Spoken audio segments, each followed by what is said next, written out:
这个凶手比较高明，他布了个迷局，而我们还在这迷局的后面。这谜还需要一个个解开。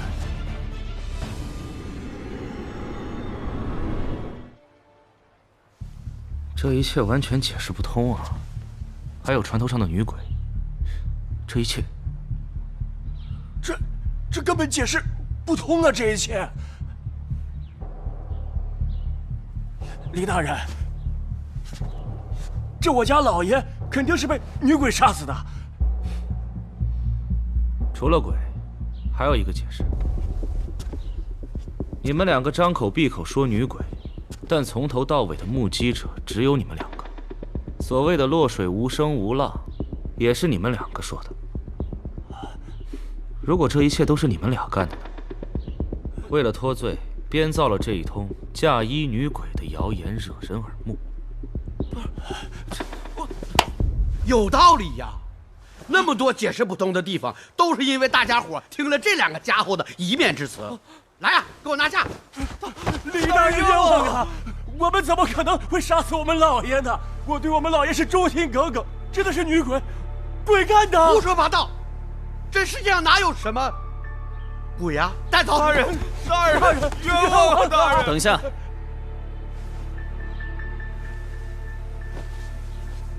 大人，虽然这案件诡异，但我觉得不是他们俩做的。你该不会是也相信神鬼之说吧？是因为他们没有杀人的动机。临时审查，切勿轻易，贵在精专，不可失误。宋词，洗冤集录。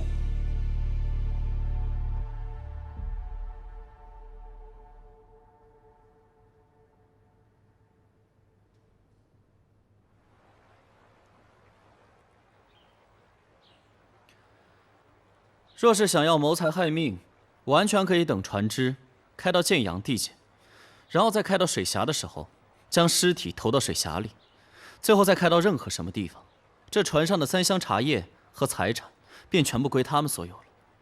你说杀了人还回来报官，官府会通知田老爷的家属，财产自然会归还于田家后人，他们图什么呢？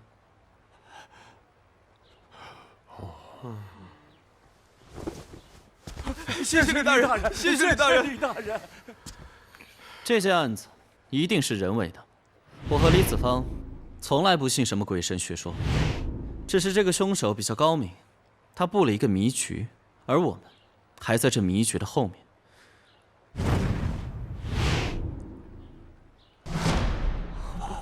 首先得知道为什么打开货物，又为什么摆了这满地的茶叶。这一定是在藏什么东西。天外的！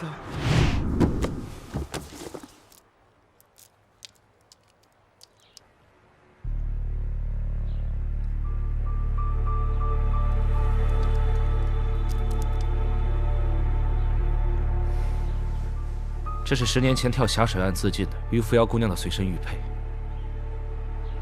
于扶摇？对，她是田员外未过门的小妾。10年前，于扶摇年轻貌美，来峡水村收鱼的田员外对她一见钟情。田员外用1两黄金雇于扶摇去采茶叶。家境贫寒的于扶摇没有听哥哥的话，随田员外走了。于扶摇到田府之后，就发现田员外的目的是要纳她做小妾。于扶摇誓死不从。我听说是因为当时他有喜欢的人，于扶摇爱的这个男人呢，一直没有出现过。田员外也挺狠，诱骗不成就诬陷于扶摇盗取府内宝物，连官府的人都找不到证据。最后于扶摇罪名坐实，要被砍头的时候，田员外提出了一个要求，他可以撤销指控，但于扶摇必须做他的妾。他哥哥于更一为了保住妹妹的命，就应了这桩婚事。但出嫁那天，于扶摇偷了家。庄子，站住！据说他死后化成了厉鬼，很多人在峡水看到过的红衣女鬼就是于扶摇。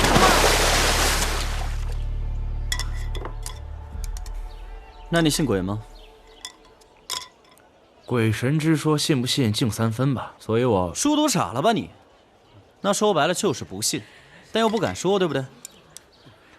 如果这个案子不是鬼干的，那就是人干的。我就问你一句，什么人敢大张旗鼓的布置出女鬼索命的案子，然后杀害田员外？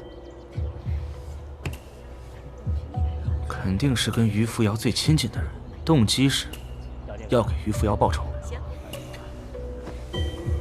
你看，你也不傻呀。那肯定。所以说，这个查案的方向就有了。第一是于扶摇爱的那个神秘的恋人，而第二，这于扶摇的哥哥于根一，现在这个人，他在哪儿？哎呀，这让我这一通好找啊，总算把你们给找到了。师爷找我们干嘛呀？李大人的调令啊，刚刚下来了，他被任命为吏部尚书，可还没来得及赴任呢，这竟然在他的辖区里出现了这么大一起命啊！你可一定得帮帮他呀！放心吧，子枫，走吧。哎，师爷，你呢留在这里，有个很重要的任务交给我，案子能不能破，就看你了。走。客官，您把面钱结一下吧。不是，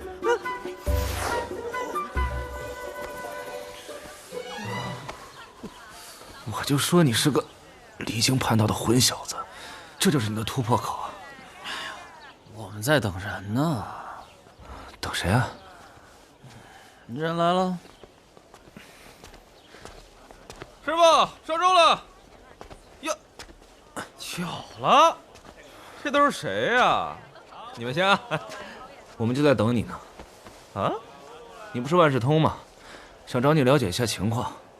现在那个于更一住哪里啊？于更一呀，于根一怎么了？说起来呀，是和于扶摇的死有关。为什么呀？要说10年前那会儿，我还是个孩子，那田员外去霞水村是我带的路，但我哪能想到他会看上扶摇姐呀？你到底带不带我们去啊？不去。不去是吧？赖子哥，赖子哥，我去。子哥，于更一他家，我能不能不进去啊？你也知道，他见到我呀，就跟见到仇人一样。我这，我不去。哎，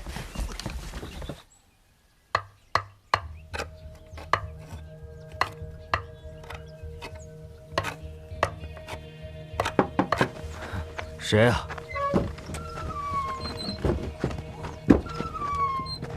你给我滚！你来这干什么？你来这干什么？别激动，别激动。我就说我不该来嘛！出去。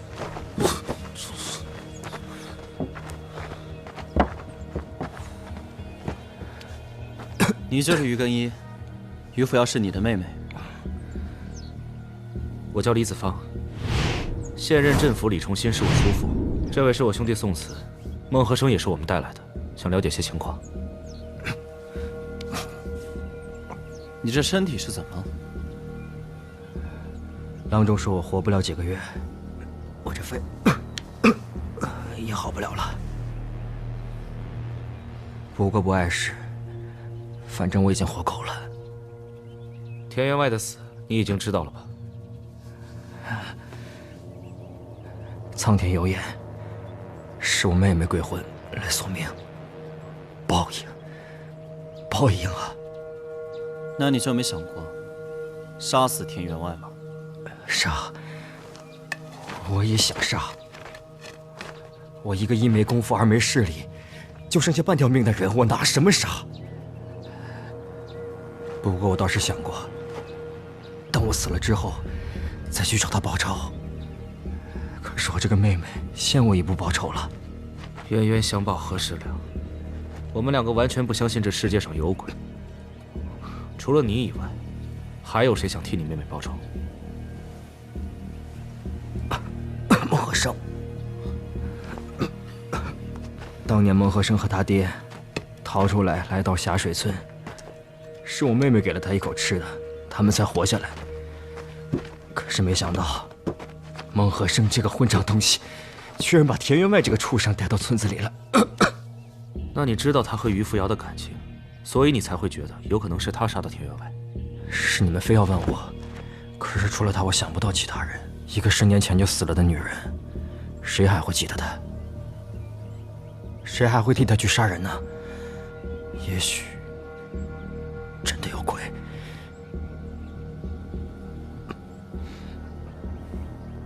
这田员外死了那晚，你在干嘛？我一个快死的人能干嘛？仇人死了，我虽然可以安心等死，你还有什么愿望吗？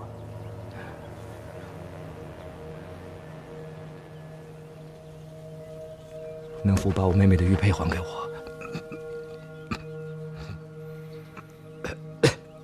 你怀疑这人是于根一杀的？于更一本来就是最大嫌疑人之一啊。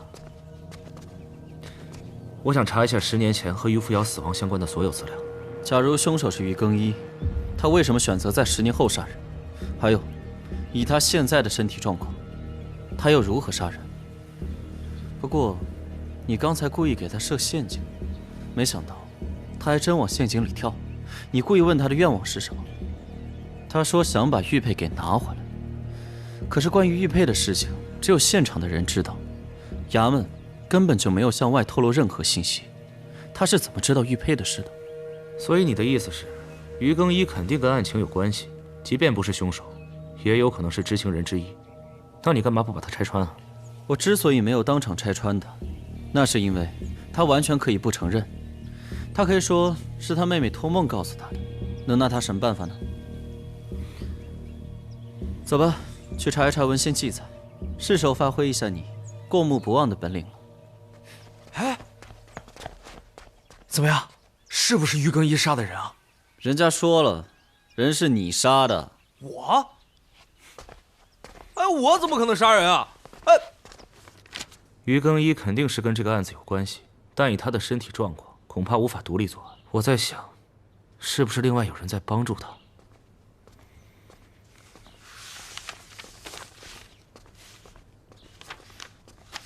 喂，别打扰李公子看书，放我这儿。谢谢。公子他……没事，去吧。哟，公子，我查了一下霞水村10年前在册人员的名单，当年霞水村有43户人家，231号人。哇，这231个人的信息你全记住了？这231号人里面排除老人、孩子，结过婚的，当年跟于扶摇年龄相仿的男性只有17个。我记得你说过，这于扶摇可有个喜欢的人。你记性这不是不错吗？我这不是记性好，我只能记住这些关键的点。所以你怀疑的是这个于更一是和于扶摇喜欢的人一起做的案？于扶摇喜欢的人或许也很喜欢于扶摇，这男女之间的情愫本来就说不清，说不定他们2个私定终身了呢。于扶摇的死对他打击很大，所以跟于更一合谋做了这件事情。哼，恋爱倒是没谈过，懂得不少啊。这只是我的小小的一个思路罢了。没错，这的确是个思路。而且现在于更一的身体很糟糕，我在想，今天他是不是故意提起玉佩的事，让我们怀疑到他？这目的呢，是吸引我们的注意力，隐藏另一个人。你跟我想到一起了。子方少爷，李大人找你呢。好。说到底，于扶摇的死，我是有责任的。想当初，我还没有当镇抚使，只是一个县令。田员外诬陷于扶摇盗宝一案，是我没有明察秋毫，以至于于扶摇跳了峡水。这怎么能怪大人呢？如今冤魂索命，我也难逃干系。叔叔为何老说冤魂2字？我相信这世上所有案子都是人做的，跟冤魂没有关系。这个案子有太多解释不清的地方，人怎么可能做出这样的案子？就是啊。来，李大人，喝酒。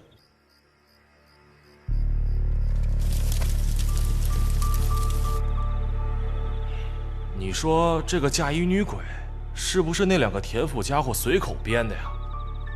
那什么落水无声，怎么可能嘛？咱俩是想到一块儿去了，听见田员外一声惨叫，进去以后人已经死了，躺在床上，头身分离，凶手却不见身影。这骗鬼呢？这不是？这要是有鬼啊，遇上我鬼头刀马小宝，我这一刀下去，定让他完蛋。谁？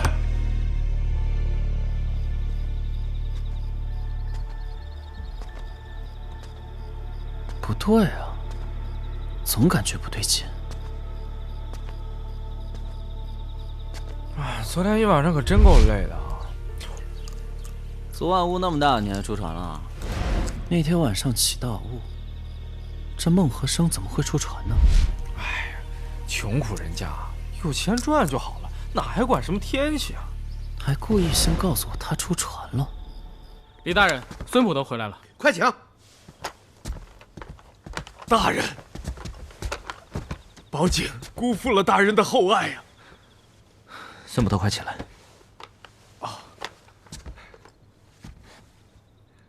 大人，这次去抓杨府管家的同伙，无奈晚到了一步，人已经跑了。这个不要紧，主犯已经归案，从犯他这好说。现在建阳城出了更大的案子啊！是，我也听说了，所以我及时赶了回来。李大人，这个案子交给我，我一定把这个凶手给抓到。好。孙捕头，啊，你们这次缉拿共犯的时候，是遇到了对方，还是没有遇到对方？哦，没遇到。我带人到的时候，他们已经跑了。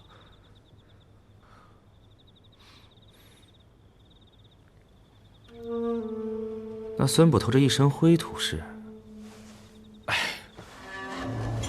我呀，回来的比较急。歙县呢，雨雾又大，早上山路特别崎岖，不好走。我着急回来跟大人复命，衣服还没来得及换呢。有劳孙捕头。哎，不敢，分内之事。对了，孙捕头啊，你这几天不在的时候，霞水女鬼的案子，我跟宋慈调查的已经有些眉目了，倒是跟孙捕头细说。啊，太好了！哎呀，李公子，事不宜迟，我随时复命。我太想把这个案子给他办了。哎，顾校尉，这大晚上的干嘛呢？哦，嫁衣女鬼出现在大牢，我们奉命巡查全城。哦，快！发现的时候已经晚了。子方，怎么回事？2名狱卒和在狱犯人都看见了嫁衣女鬼，他们看到女鬼之后就晕过去了。鬼，是鬼，真的是鬼。那个女鬼是从门口进来。嫁衣女鬼！我一看见她，就浑身发软，一动也不能动。然后她走近我们就晕过去了。最后你们看到女鬼是往哪个方向跑？她去最里面了，然后在最里面就消失了。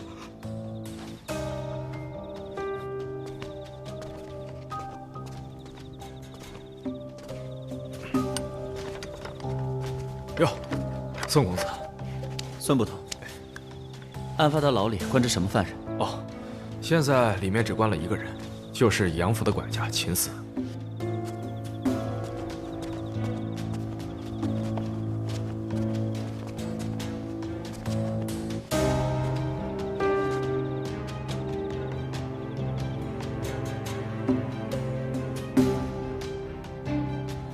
鬼，一定是女鬼！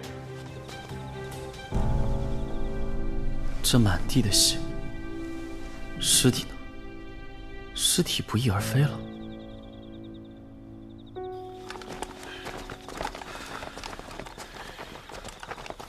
听好了，今晚这里发生的一切，不能向外界透露一个字。是。都听明白了吗？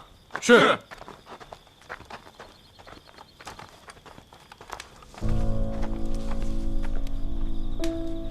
二位还不走吗？孙捕头先回吧。告辞。告辞。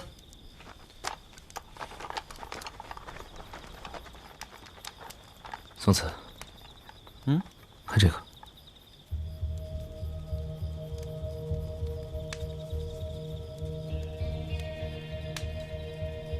这什么叶子啊？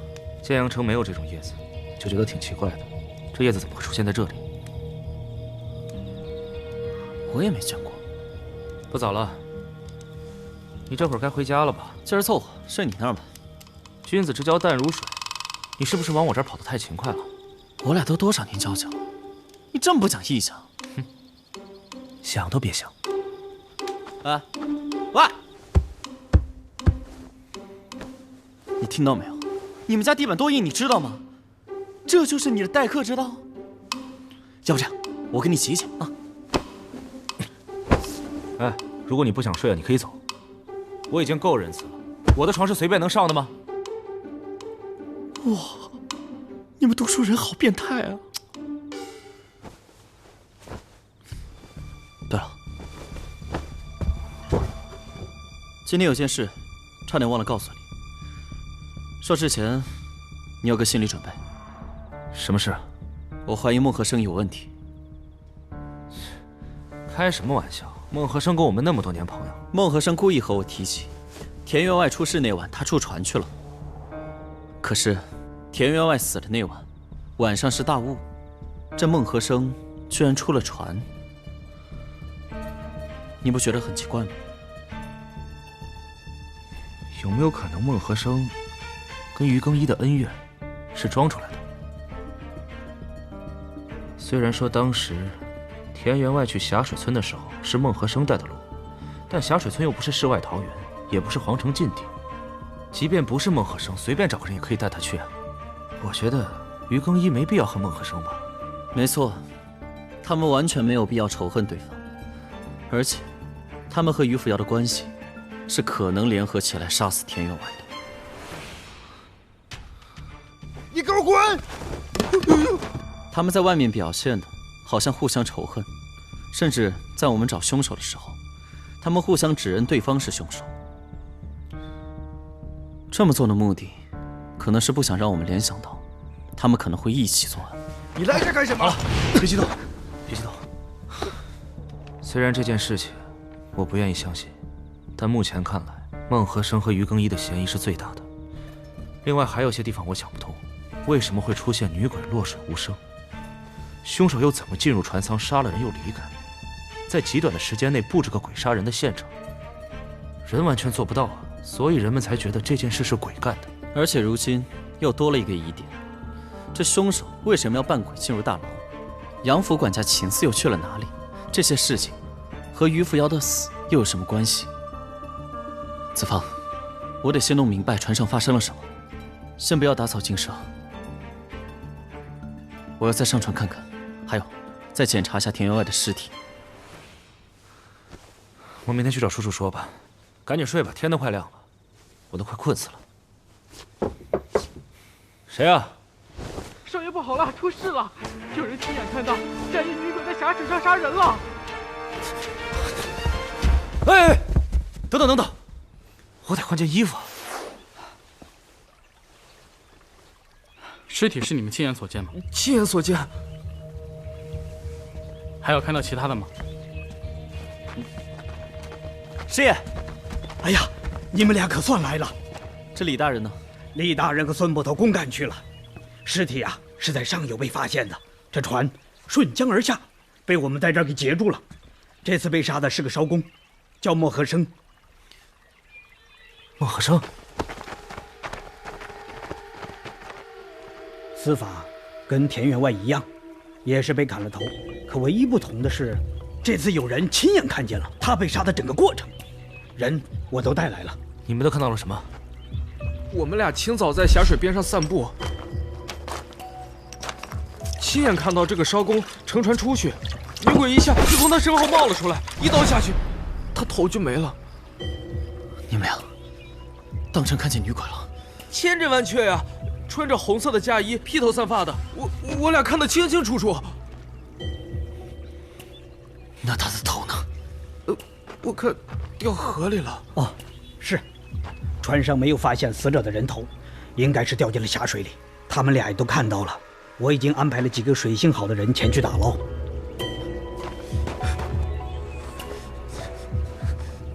四哥，你这第二酒明显没收住啊！那个，我这是不是都受伤了？这就是轻伤。啊！真的是他！你我二人竟然怀疑多年好友，我想孟和生在九泉之下一定会很难过。这次凶案有人目睹了一切，孟和生被杀的时间跟女鬼出现的时间都差不多。如果是有人假扮，怎么可能同一时间出现在2个地方？那还用说吗？人怎么可能办得到啊？肯定是鬼，绝对是鬼呀！现在连我都开始怀疑是不是鬼了。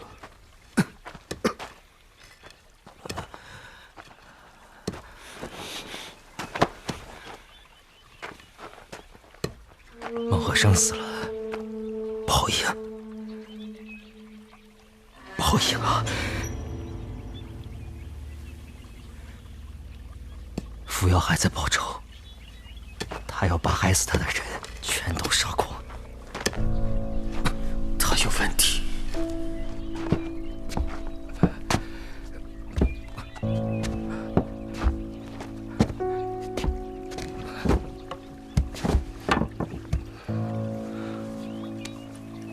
于更一这个人，我怀疑他知道很多事情，得继续盯着。好，走吧，去田员外船上再看看。走。贤侄，好消息，好消息啊！我请来一个贵人，临安沈家的2小姐，通灵世家。沈小姐已经答应我，帮着招于扶摇的魂，化解于扶摇鬼魂的怨气。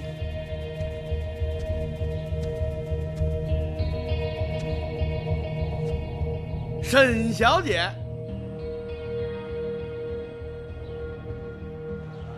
沈西月的事你怎么看？江湖骗子。我听闻很多人说了，临安沈家他们真的可以跟鬼说话，还帮助了很多人，解决了很多事情。就这种事情呢，您的茶，我是不会过多评论的。民间传说越传越离谱，但我告诉你，这个案子我是绝对不会交给小神婆的。孟和生都死了，我必须亲手抓到凶手。对了，我让你安排的事呢？安排了。田员外的船已经在码头，你随时可以去看。还有他的尸体，你也可以去查。但我叔叔说了，解剖尸体那是不可能的。他家里人哭着喊着要下葬田员外的尸体呢。这还得看我能不能确定田员外的死因。哎，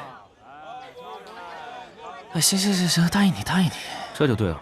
我仔细对比了一下，狱卒和目击孟和生被杀时那2人的口供，我觉得这2起案件不是同时发生的。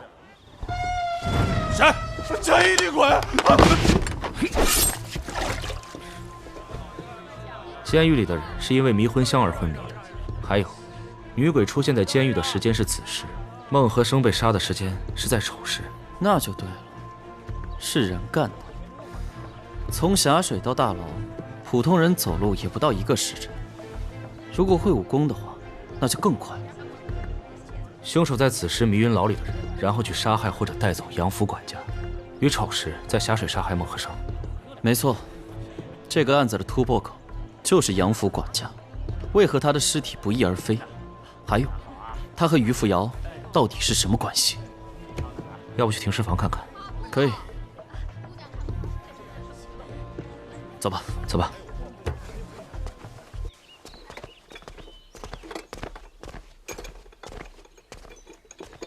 子房，我自己进去吧。我必须重新验一次。行了，我还是跟你一起进去吧。怎么，你平时不都嫌脏吗？平时是平时，当下是当下，这不是怕你难过吗？但说好了，我的衣服不能擦鼻涕、擦眼泪。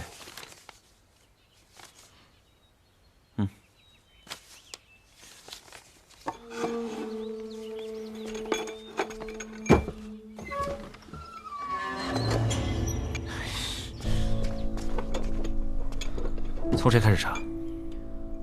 那就先从田员外开始吧。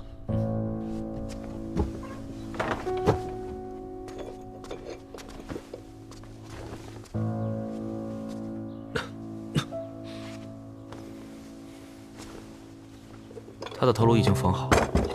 我记得，你不是检查过他的尸体吗？可是之前没带我的发明。是发明？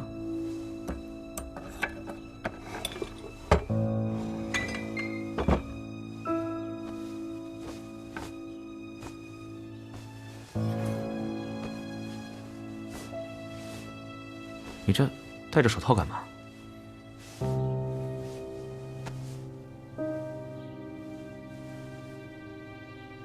这尸表特征符合失血过多的特质，除了头颅之外，确实没有其他外伤。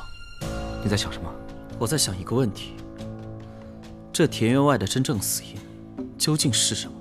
看起来是被人砍了头颅，但你记不记得我们第一次看到尸体的样子？当然记得。尸体在床上，没有头颅。那被子呢？也很整齐。放心吧，我一定会找到真凶，还你个公道。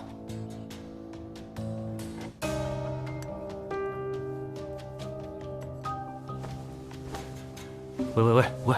若验服毒，用银钗皂角水血洗过，摊入死人喉内，以纸密封，良久取出，做青黑色，再用皂角水血洗，其色不去，如无，其色鲜白。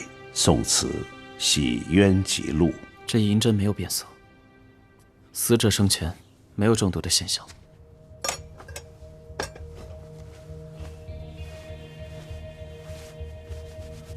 你这又是在干嘛？等会儿就知道了。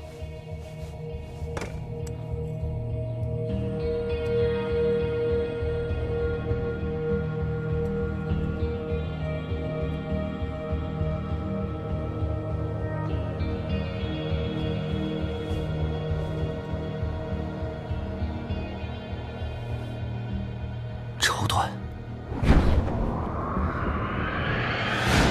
我想起来了，绸缎。我在田园外的船舱看到过白色的绢，就是绸缎。这怎么解释啊？